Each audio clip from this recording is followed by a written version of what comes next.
बोलिए परम पूजनीय परम वंदनीय सद्गुरु सर्वश्री आशुतोष महाराज जी की जय। श्री कृष्ण बलदेव की, उमापति महादेव की, सांचे दरबार की जय। एक बार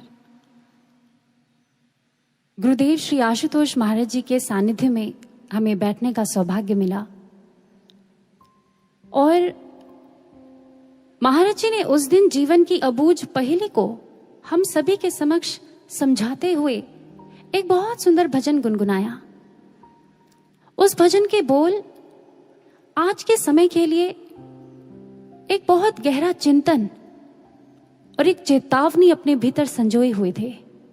आइए क्यों ना हम आज मिलकर के उस भजन को पुनः दोहराते हैं, उसे सुनते हैं और जानते हैं कि ये जीवन है क्या।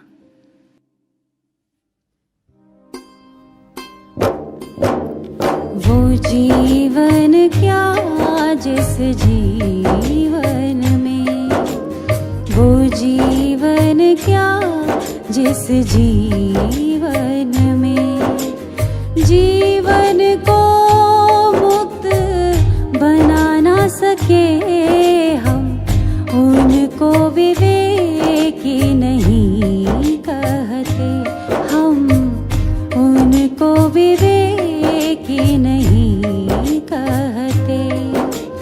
जो सतपथ को अपना ना सके वो जीवन क्या जिस जीवन में, वो जीवन क्या जिस जीवन में। आपने देखा होगा कि जब कोई व्यक्ति इस संसार से चला जाता है, उसकी मृत्यु होती है, तो उसके नाम के आगे उसकी बर्थ डेट यानी जिस तिथि में उसने जन्म लिया और जिस तिथि में वो इस संसार से गया, अर्थात उसके मरने की तिथि, उसकी मृत्यु की तिथि, ये दोनों ही लिखी जाती हैं और दोनों को एक ब्रैकेट में क्लोज कर दिया जाता है। महाराज श्री ने इतना कहकर के पूछा, अच्छा ये तो बताओ कि कौन सी तिथि ज्यादा महत्वपूर्ण होती है, मनुष्य के जन्म लेने की या फिर उसकी मृत्यु की? महर्षि उत्तर देते हुए कहते हैं, अगर गौर किया होगा कभी तो इन दोनों तिथियों के बीच में एक डैश होता है। बस सारा महत्व इस डैश का ही है, सारा महत्व इस अंतराल का ही है। It does not matter that how many years you live. What matters more is how you live those years. ये मायने नहीं रखता कि आप कितना लंबा जीवन जिए, बल्कि मायने ये रखता है आप जितना जिए, आप कैसे जिए। कुछ समय पहले वैज्ञानिकों ने एक शोध किया। उन्होंने बंदरों की 3 प्रजातियों पर यह शोध किया, गोरिल्ला, चिंपैंजी और ओरंगुटान। उन्होंने तीनों के पिंजरों में एक एक पेचकस रख दिया। अब उन्होंने देखा कि इन तीनों की प्रतिक्रिया उस पेचकस को लेकर अलग अलग थी।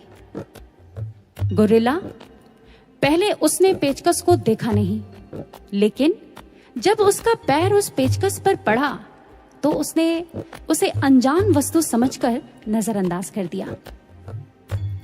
जब चिंपैंजी ने उस पेचकस को देखा तो उसने उत्सुकतावश उसे उठाया, उसे घुमाया, उससे खेला, यानी उससे वो हर कार्य किया सिवाय उसके असल उपयोग के। पर जब ओरंगुटान ने उस पेचकस को पहले तो बड़े ध्यान से देखा, उसे समझा, उसे परखा, and to the utter surprise of the scientists, हैरान रह गए वो साइंटिस्ट्स ये देखकर कि अगली ही शाम वो अपने पिंजरे के सारे पेंच खोल करके आजाद हो चुका था। जी हां सज्जनों, ये एक एक्सपेरिमेंट हमारे जीवन को बहुत गहरा संदेश दे रहा है। वो क्या? आज इंसान अपनी बनाई हुई धारणाओं में, विषय विकारों में, वासनाओं के पिंजरों में तो कैद ही तो है। जहां ये पेचकस एक आध्यात्मिक युक्ति है जिसका प्रयोग करके वो अपने जीवन के जंजालों से मुक्त हो सकता है, वो फ्री हो सकता है। अब ये निर्भर हम पर करता है कि हम इस युक्ति का उपयोग गोरिल्ला की तरह उसे नजरअंदाज करके करें, या फिर चिंपैंजी की तरह इस युक्ति को मात्र मनोरंजन का साधन समझ लें, या फिर ओरांगुटान की तरह हम इस आध्यात्मिक युक्ति का पूरा लाभ उठाते हुए, उपयोग करते हुए इससे अपने जीवन को मुक्त कर लें, सच्ची खुशी और सच्चा आनंद प्राप्त कर लें। ये पूरी तरह से हम पर ही निर्भर करता है सज्जनों। अगर हम अपने इतिहास के पन्नों को टटोलें तो एक नहीं, असंख्य उदाहरण हमें ऐसे मिल जाएंगे जिन्होंने जीवन के सही मायनों को जिया, जिन्होंने अपने जीवन में उस सफलता की ऊंचाई को, उन शिखरों को प्राप्त किया। नचिकेता, सिद्धार्थ गौतम, राजा भर्तृहरि, राजा गोपीचंद और बहुत से ऐसे उदाहरण हैं। लेकिन ये घटना जीवन में मात्र स्थूल बुद्धि का उपयोग करके नहीं घटती है। जब बुद्धि को विवेक का संग प्राप्त होता है, विवेक अर्थात निर्णायक शक्ति, निर्णायक बुद्धि, जो निर्णय लेने में सक्षम है, क्या सही है, क्या गलत है, क्या अच्छा है, क्या बुरा है, क्या सच है, क्या झूठ है, जो इसमें ठीक ठीक भेद कर पाती है, वो विवेक बुद्धि है। और जब बुद्धि विवेक का संग करती है तब जीवन में एक चमत्कार घटता है। और वो चमत्कार क्या है सज्जनों? इस सतपथ का मिल जाना, उस ब्रह्म ज्ञान का जीवन में आ जाना। इसके बारे में भगवान श्री राम भी लक्ष्मण को बहुत सुंदर समझाते हैं। ज्ञानम विमोक्षाय न कर्म साधनम। हे लखन, बिना ज्ञान के जीवन में मोक्ष और सुख की कल्पना करना बिल्कुल बेकार है। इसीलिए आए हम भी अपने जीवन में इस विवेक बुद्धि का उपयोग करें। और आगे ये भजन हमें क्या कह रहा है, हम श्रवण करते हैं। जीवन में जितने दुखिया हैं वो निज दोषों के कारण है। जीवन में जितने दुखिया हैं वो निज दोषों के कारण है।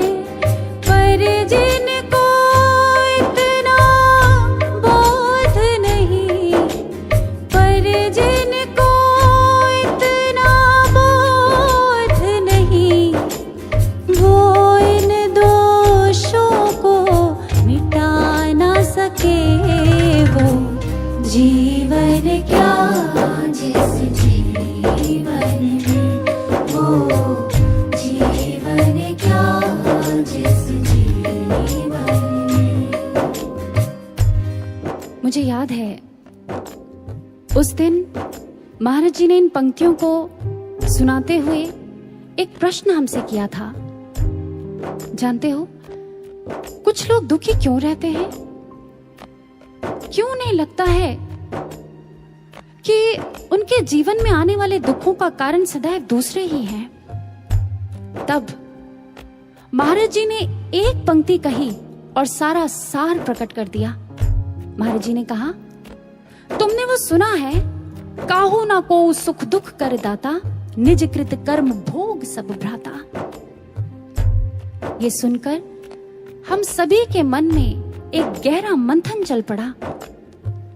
ये बात अयोध्या कांड में श्री लक्ष्मण जी निषाद राज जी को संबोधित करते हुए कह रहे हैं, हे बंधु, कोई भी किसी को सुख दुख का देने वाला नहीं होता। मनुष्य स्वयं अपने ही कर्मों को भोगता है। हमारी शिकायतें, हमारे शिकवे, दूसरों पर लगाए हुए आरोप प्रत्यारोप और कुछ नहीं, हमारे ही कर्मों का फल है।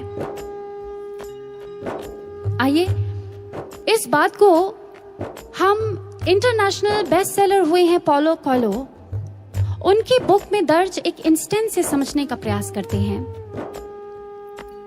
एक बार एक दंपति थे, उनके पड़ोस में एक परिवार रहने आया जिनकी बालकनी इन दंपति के खिड़की से साफ दिखाई देती थी। अब जब ये लेडी सुबह सुबह अपने पति को नाश्ता करा रही होती, ठीक उसी समय पड़ोसन भी अपनी बालकनी में आकर के अपने कपड़े सुखा रही होती थी। जैसे ही इस लेडी ने पड़ोसन के उन वस्त्रों को देखा, उन कपड़ों को देखा जो सूख रहे थे, उसने तुरंत अपने पति को कहा, देखो तो जरा कैसे लोग हमारे पड़ोस में रहने आ गए हैं। अरे इन्हें तो ठीक ढंग से कपड़े भी धोने नहीं आते, कितनी मैली चादरें धोई हैं। ये क्रम काफी दिन तक चला और स्थिति ऐसी हो गई कि अगर पड़ोसन कभी सीढ़ी से आते जाते दिख भी जाती इस लेडी को, तो मुस्कुराना तो बहुत दूर की बात, ये उन्हें घृणा की दृष्टि से देखती और किनारे से ही निकल जाती। एक दिन रोजमर्रा की तरह सुबह का समय था, नाश्ता कर रहे थे डाइनिंग टेबल पर। कहते हैं वो जैसे ही गई, उसने अपने खिड़की का पर्दा हटाया तो जो दृश्य आज उसने अपने सामने देखा वो हैरान रह गई और उसने अपने पति को पुनः दिखाते हुए कहा, अरे देखो तो आज पूरे 1 महीने बाद इसे पता चला है कि कपड़े कैसे धोते हैं। कितनी साफ चादरें आज धोई हैं, देखो तो जरा। पति पीछे बैठे मुस्कुरा रहा था और उसने पत्नी को कहा, भाग्यवान, ये चादरों की धुलाई का कमाल नहीं है, ये कमाल है हमारी खिड़की पर लगी मैल की सफाई का, जो कल शाम ही मैंने रगड़ रगड़ कर साफ करी है। इसलिए दोष उसकी चादरों में नहीं है, दोष तो था हमारी खिड़की पर लगी मैल का। कुछ समझ पा रहे हैं आप? चेक करते हैं, कहीं हम भी तो हमेशा दूसरों पर ही दोष तो नहीं ढूंढते रहते। कहीं हम अपने दुख का कारण सदैव दूसरे को ही तो नहीं मानते। ये हमारा स्वभाव तो नहीं बन गया है कि हम दूसरे को ही ब्लेम करते हैं, उसी की कमियां ढूंढते हैं, वो ही हमें गलत नजर आता है। अगर ऐसा है तो हमेशा याद रखिएगा, अपने दुखों से हम कभी उभर नहीं सकते, हम उसी में ही उलझकर बंद कर रह जाएंगे। महाराज जी बहुत सुंदर प्रेरणा देते हैं अपने विचारों के माध्यम से। महाराज जी कहते हैं, जो व्यक्ति ये सोचता है कि किसी दूसरे के कारण उसके जीवन में ये दुख आया है या फलां व्यक्ति ने उसके साथ ऐसा कर दिया इसलिए वो दुखी है, समझ जाओ वो व्यक्ति अपने पतन की कहानी स्वयं लिख रहा है, वो अपना विनाश कर रहा है।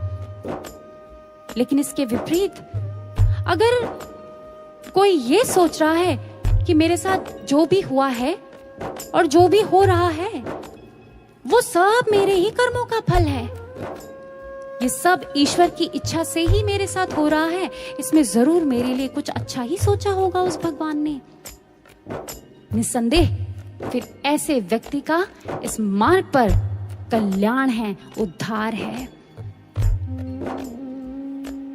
ऐसा एक संसारी जीव ही नहीं, एक गुरु भक्त भी करता है, जो इस संसार में रहते हुए उस गुरु ज्ञान को प्राप्त करते हुए भी ये त्रुटि उससे होती है और बहुत बार होती है।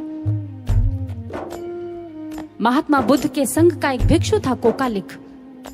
कहते हैं संघ के कुछ भिक्षुओं से हमेशा असंतुष्ट रहता था, उनके प्रति अपने हृदय में द्वेष भाव रखता था। महात्मा बुद्ध के बार बार समझाने के बाद भी उसके विचार टस से मस नहीं होते थे। कहता, महात्मन, हे बुद्ध, मेरी आपके प्रति अपार श्रद्धा है, आप मेरे पूजनीय हैं, आप मेरे वंदनीय हैं, लेकिन जो बात आप कह रहे हैं ना, वो मैं उससे सहमत नहीं हूं। महात्मा बुद्ध कहते, कोकालिक, ये कैसी श्रद्धा है तुम्हारी मुझ पर? जो मैं कह रहा हूं वो तुम्हें मान्य नहीं?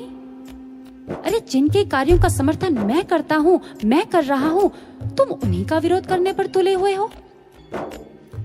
मैं तुम्हें सतर्क कर रहा हूं, ये तुम्हारे लिए हितकर नहीं है। कोकालिक कहता, आप हमेशा अपने उन प्रिय भिक्षुओं का ही साथ क्यों लेते हैं? मुझे तो पता ही था आप उन्हीं का ही पक्ष लेंगे, लेकिन मैं भी संघ के अन्य भिक्षुओं के साथ मिलकर के उनका विरोध अवश्य करूंगा, आप देख लेना। महात्मा बुद्ध ने पुनः उसे सतर्क किया, नहीं कोकालिक नहीं, वत्स, सबके प्रति संभाव रखो, प्रेम रखो, कोई किसी को दुख देने वाला नहीं, अपने दुख का कारण किसी को मत समझो।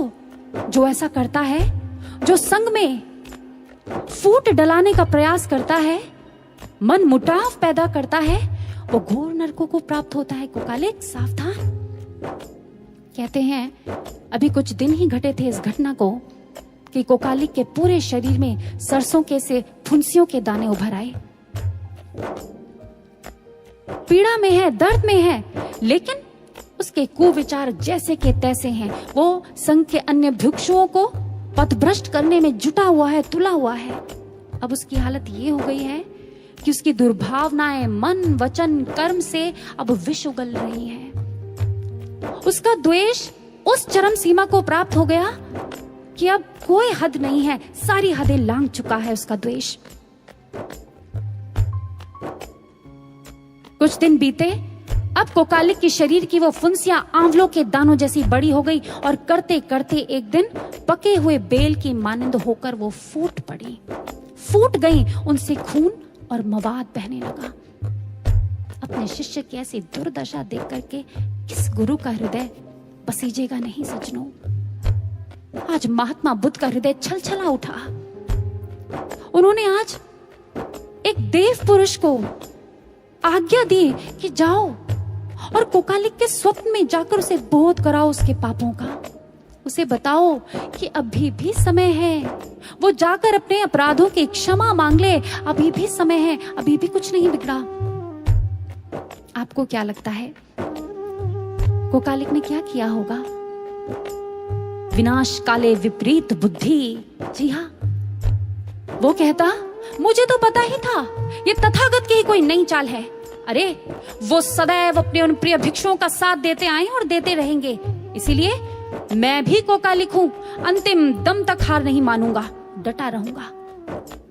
इतिहास बताता है कुछ ही समय बाद कोकालिक की दर्दनाक मृत्यु हो गई और वो घोर नरकों में भटकने को विवश हो गया। आज तथागत अपने सारे भिक्षुओं को पास बिठाकर समझा रहे हैं कि ताकि आने वाले समय में कोई ऐसे पाप का अर्जन ना कर ले अपने जीवन में। और वो कहते हैं, भिक्षुओं, कोकालिक स्वयं अपने दुखों का कारण था। सदैव दूसरों पर वो दोष लगाता रहा और उसने अपने जीवन के सारे कल्याण के मार्ग बंद कर लिए और घोर नरकों में वो भटका, उसे भटकना पड़ा। ये बात सिर्फ महात्मा बुद्ध ही नहीं समझा रहे सज्जनों। कठोपनिषद में यमाचार्य जी भी इसी बात की पुष्टि करते हुए कहते हैं, यह चेदशकत बोधुं प्राक शरीरस्य विस्तरसः ततः सर्गेषु लोकेषु शरीरत्वाय कल्पते। अगर इस तन के रहते रहते अबोध ही बने रहे, उस गुरु ज्ञान के प्रति, उस ईश्वर के दर्शन के प्रति बोध उत्पन्न नहीं हुआ जीवन में, तो फिर ये आत्मा युगों युगों, कल्पों कल्पों तक भटकने को विवश हो जाती है, भटकती है, चित्कार करती है, दुख भोगती है। इसीलिए अगर बहुत देर तक और दूर तक चलना चाहते हैं ना इस मार्ग पर, एक बात गांठ मार लीजिए। अपने जीवन में आने वाली हर परिस्थिति को अपने उत्कर्ष की सीढ़ी बना लीजिए, अपने निर्माण की सीढ़ी बना लीजिए।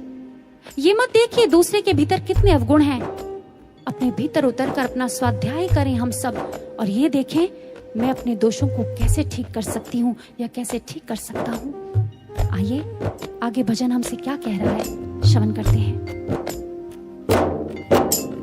कोई धन बल में है फूल रहा, कोई ऊंचे पद पर झूल रहा, कोई धन बल में है फूल रहा, कोई ऊंचे पद पर झूल रहा, पर ये तो सब निरर्थक है, पर ये तो सब निरर्थक है, जो काम किसी के आ ना सके वो जीवन क्या जिस जीवन में, वो जीवन क्या जिस जीवन में।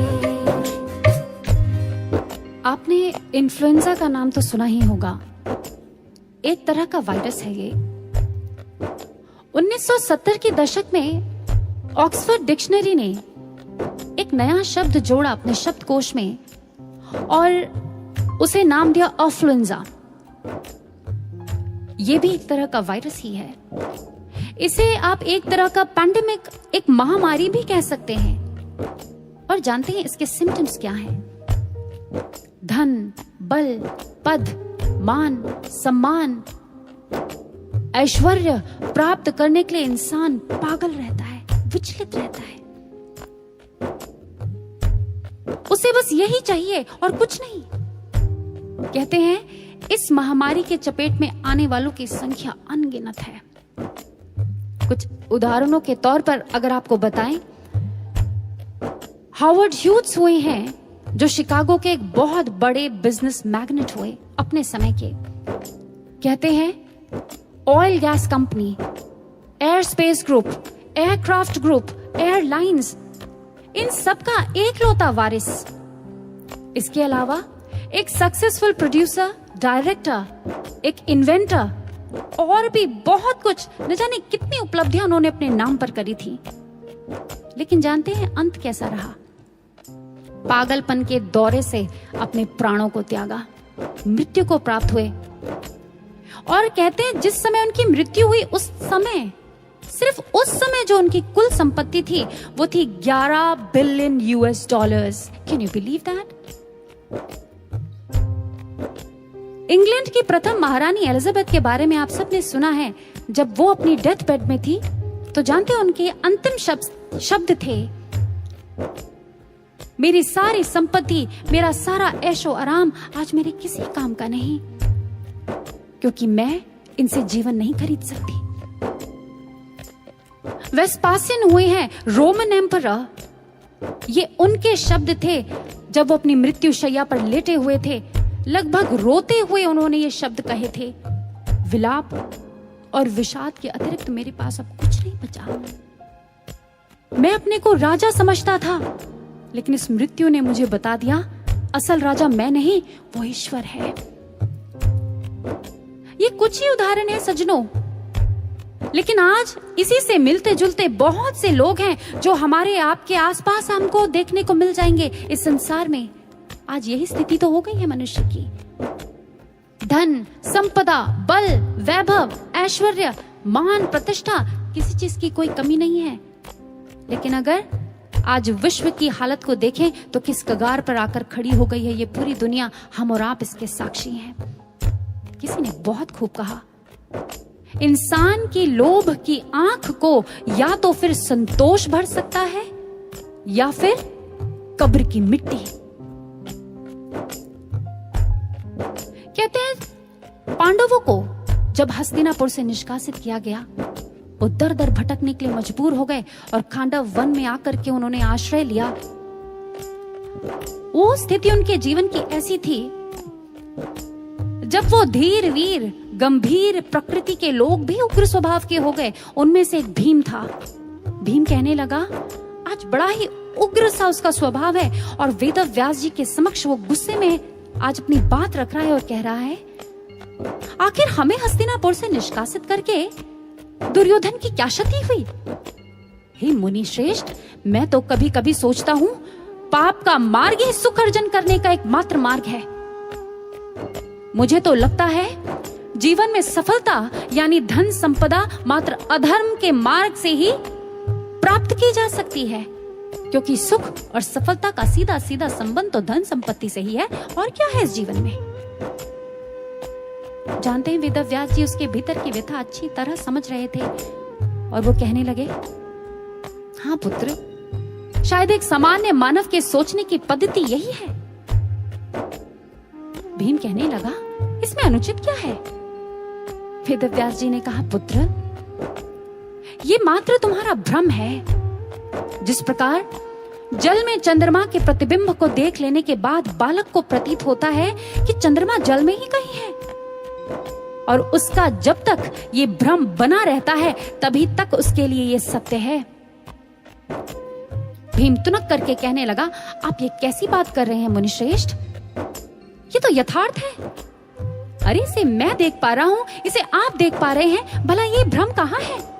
वेदव्यास जी ने गंभीर स्वर में आज भीम से कुछ प्रश्न किए।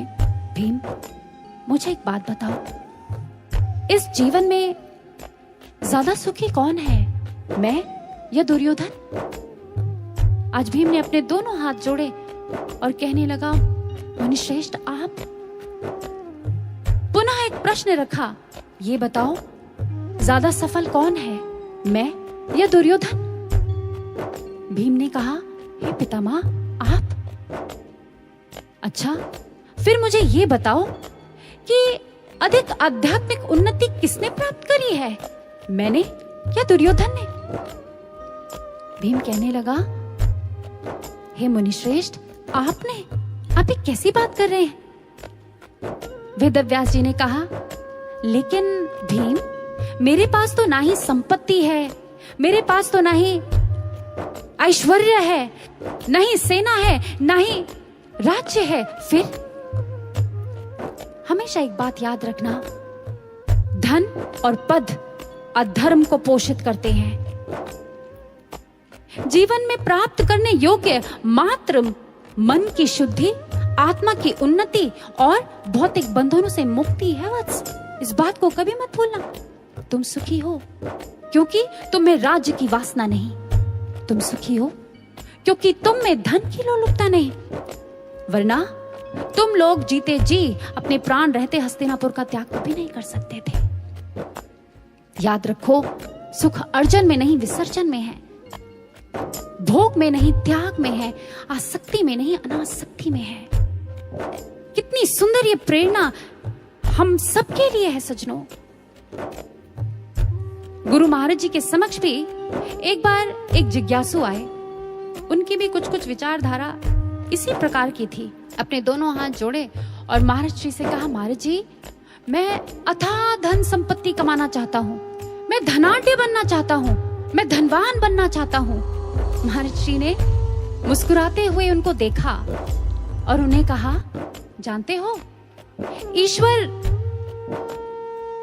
किसी को धनवान इसीलिए नहीं बनाता कि वो उस धन का स्व के लिए उपभोग करे, अपितु इसलिए बनाता है ताकि वो उस धन को धर्म के कार्यों में लगा सके, क्योंकि स्वभोग में लगाया हुआ धन विनाश का कारण बनता है। इस बात को गांठ मार लो। ये एक सूत्र है सज्जनों, जो आज महाराज जी ने इस उत्तर के माध्यम से हम सबके समक्ष रखा। जिस किसी ने भी जीवन के इस रहस्य को समझ लिया ना, फिर उसके जीवन जीते जी मुक्त हो जाता है। वो एक एग्जाम्पल सेट करके जाता है। योगानंद जी के शिष्य जेम्स जे लिन कहते हैं, बाद में चलकर इनका नाम राजर्षि जनकानंद जी पड़ा। ये एक अमेरिकन थे, अमेरिका के एक मल्टी मिलियनियर बिजनेस टाइकून। 40 की उम्र में ये योगानंद परमहंस जी के संपर्क में आए। इन्होंने उनसे आध्यात्मिक दीक्षा को प्राप्त किया और ये उनकी ऑटोबायोग्राफी में लिखा हुआ है, मेरे जीवन में अथाह धन संपत्ति थी, ऐश्वर्य था, मान था, वैभव था, सब कुछ था, लेकिन मेरे जीवन में सुख नहीं था। एक विषाद, एक हताशा, एक निराशा, एक अलग सी अनिश्चितता मेरे जीवन को घेरे रहती थी, मुझे हर पल घेरे रहती थी। लेकिन जब मेरे जीवन में योगानंद जी आए तो उन्होंने मेरे जीवन की दिशा और दशा दोनों को ही बदल कर रख दिया। मेरा जीवन धन्य हो गया। और जानते हैं सज्जनों, इन गुरु भक्त की कैसी लौ लगी अपने गुरु से। कहते हैं घर पे उपयुक्त माहौल, वातावरण ना मिलने पर ये सुबह जल्दी उठ करके अपने दफ्तर जाया करते और अपने ऑफिस के सेक्रेटरी डेस्क में जाकर के एक नोट छोड़ देते थे, please do not disturb, I am in conference with God. और घंटों घंटों साधना किया करते थे। अपने मल्टीपल बिजनेस के साथ साथ ये योगानंद परमहंस जी के आध्यात्मिक सम्मेलनों और आयोजनों में डट करके आर्थिक रूप से भी सहायता प्रदान करते रहते थे। अपने गुरु से एक ऐसा जुड़ाव स्थापित कर लिया था इन्होंने कि कितने भी व्यस्त हो ना, बस एक बार गुरु का संदेश क्या मिलता था, ये अपने सारे कार्यों को छोड़ करके और गुरु की आज्ञा की पूर्ति में जुट जाया करते थे। इतनी लगन, ऐसी लौ लगी।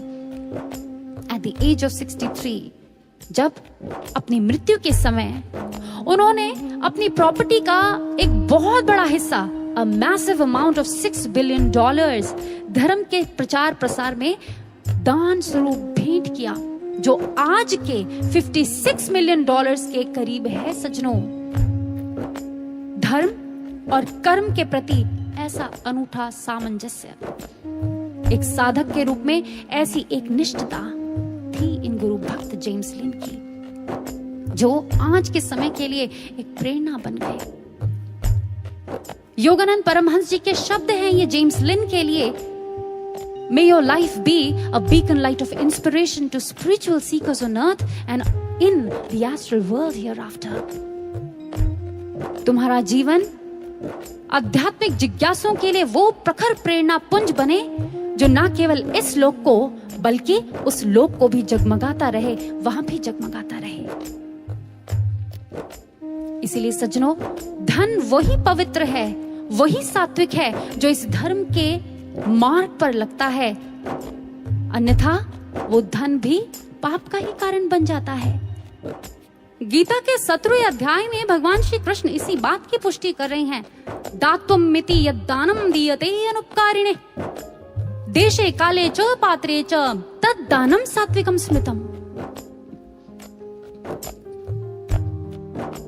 वो श्रेष्ठ दान जो समाज के प्रति अपनी जिम्मेदारी को देखते हुए सही समय, सही स्थान और सही व्यक्ति को दिया जाए, वो भी बिना किसी आशा के, वो ही सात्विक दान है, वो ही सर्वोपरि और श्रेष्ठ दान है।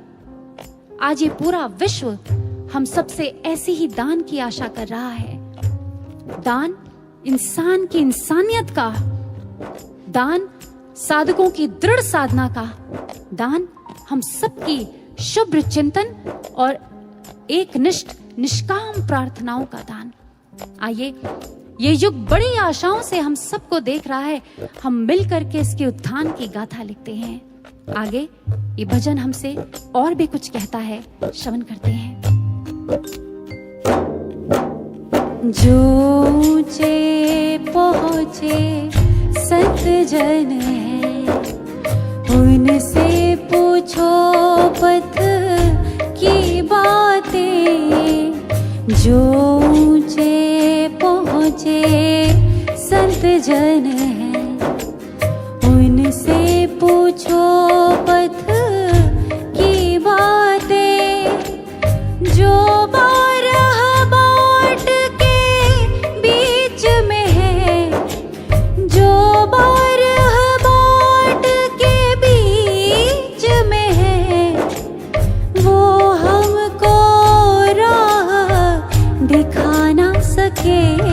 वो जीवन क्या जिस जीवन में, वो जीवन क्या जिस जीवन में। एक बार महर्षि के पास कुछ लोग बैठे थे। उनमें से अधिकतर लोगों की भौतिकवादी मानसिकता थी, भौतिकवादी विचारधारा के वो लोग थे और इसीलिए उनके प्रश्न भी संसारी ही थे। महाराज जी, बहुत समय से फैक्ट्री बंद पड़ी है, क्या करें? महाराज जी, बेटी का विवाह कहीं अच्छी जगह तय नहीं हो पा रहा, क्या करें? कुछ देर बाद महाराज जी ने बहुत विनम्रतापूर्ण वाणी में कहा, मुझे लगता है आपको किसी ज्योतिषी, किसी पंडित या किसी तांत्रिक की ज्यादा आवश्यकता है, सद्गुरु की नहीं। ये सुनना था, सारे कमरे में सन्नाटा पसर गया। महाराज जी ने स्वयं इस सन्नाटे को तोड़ते हुए अब कहा, आप पिछले काफी समय से मुझसे प्रश्न कर रहे हैं, मैं अब आपसे मात्र 2 प्रश्न करूंगा।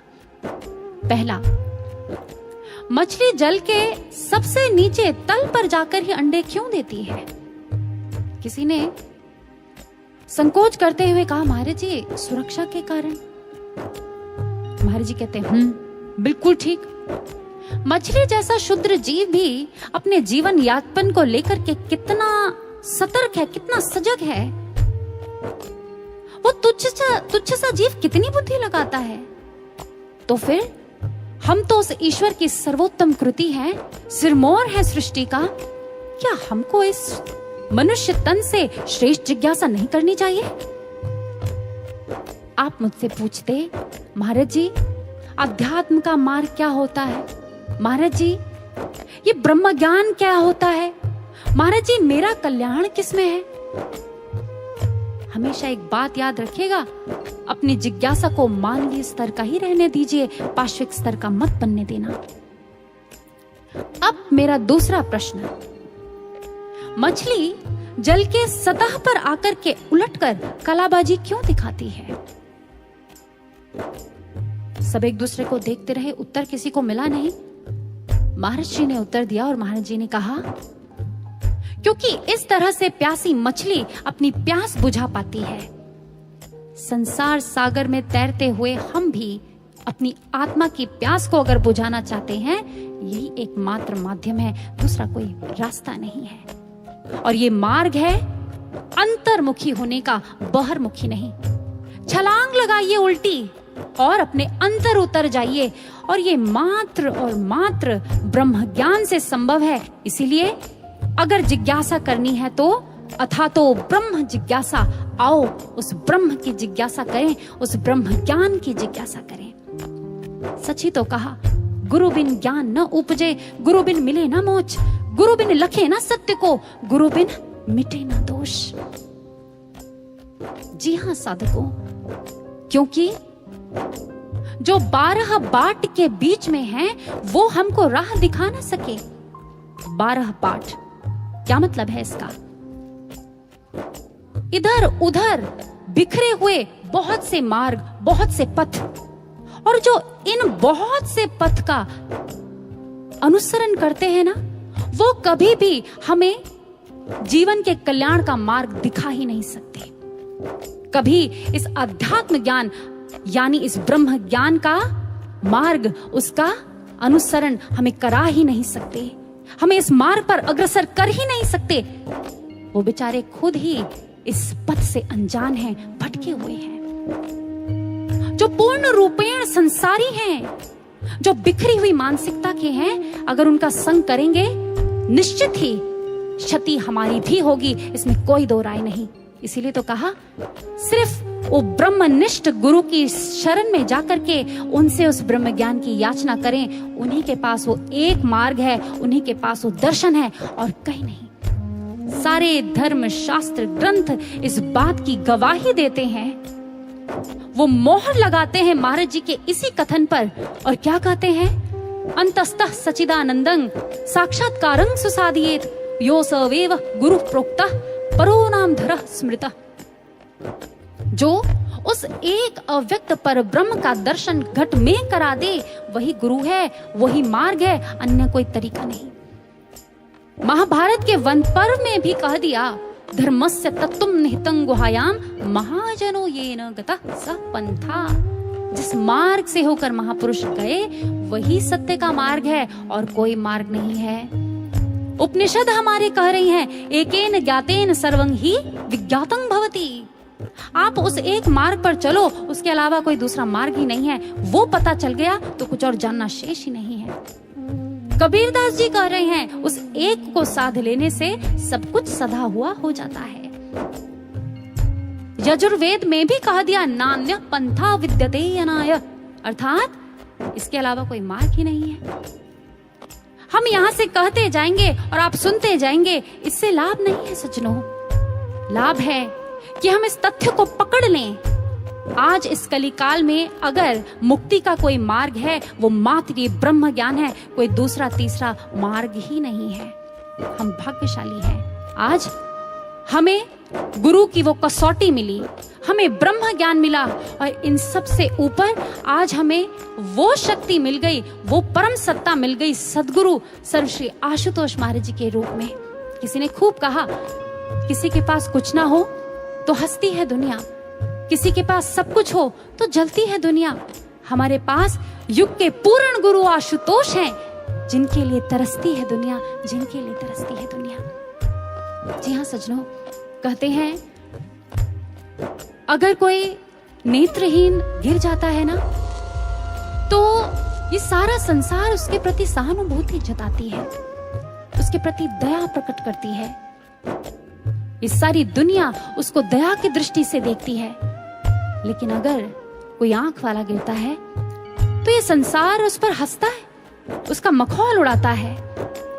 ठीक इसी प्रकार आज ये हमारा परम सौभाग्य है कि गुरुदेव श्री आशुतोष महाराज जी की अनुकंपा से हमें वो विवेक का चक्षु प्राप्त हुआ है, वो ब्रह्म ज्ञान प्राप्त हुआ है, वो मार्ग भी महाराज जी ने दिखाया है।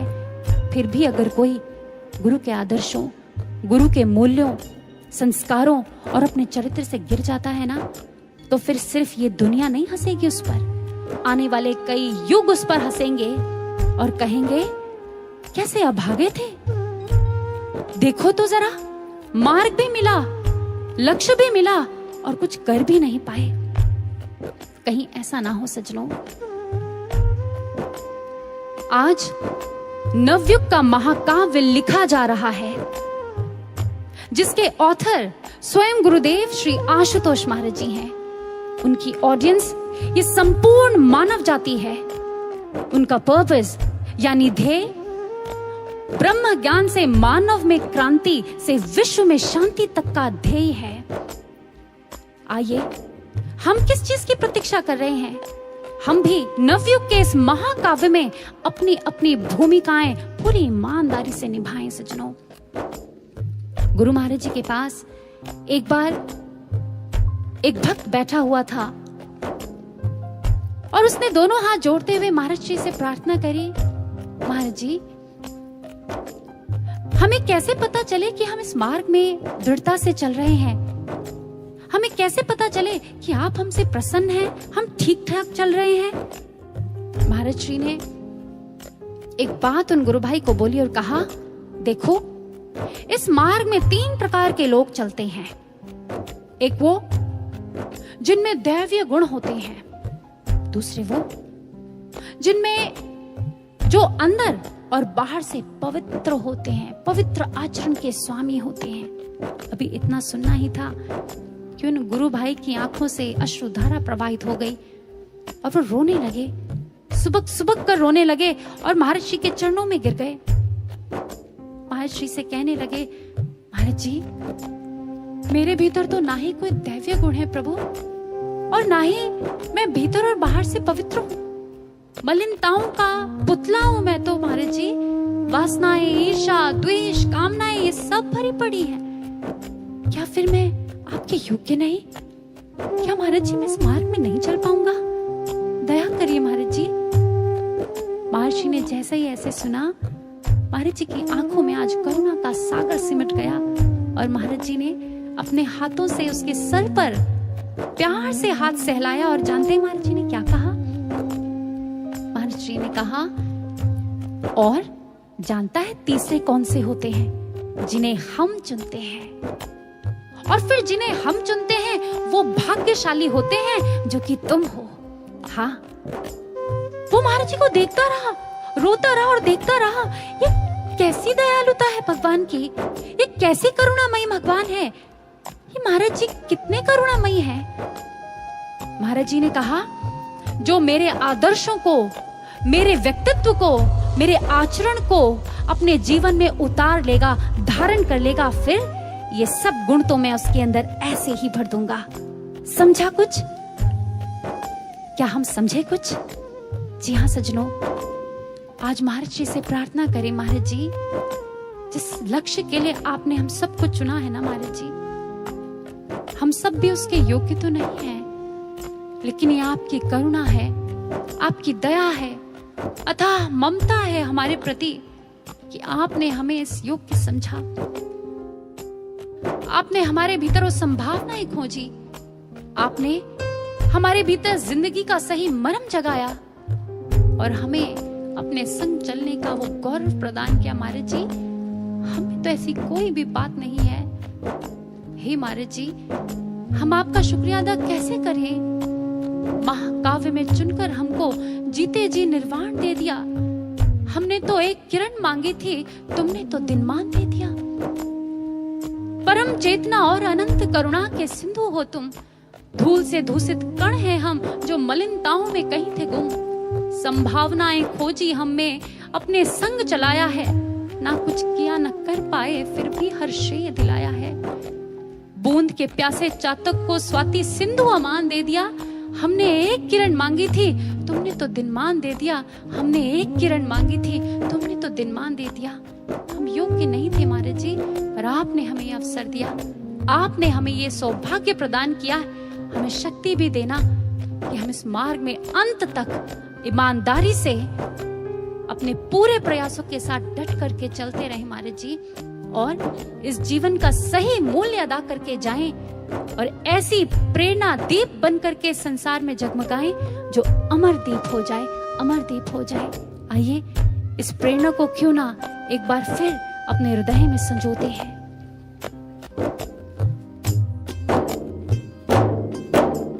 वो जीवन क्या जिस जीवन में, जीवन क्या जिस जीवन में, जीवन को मुक्त बना ना सके हम, उनको विवेकी नहीं कहते हम, उनको विवेकी नहीं कहते।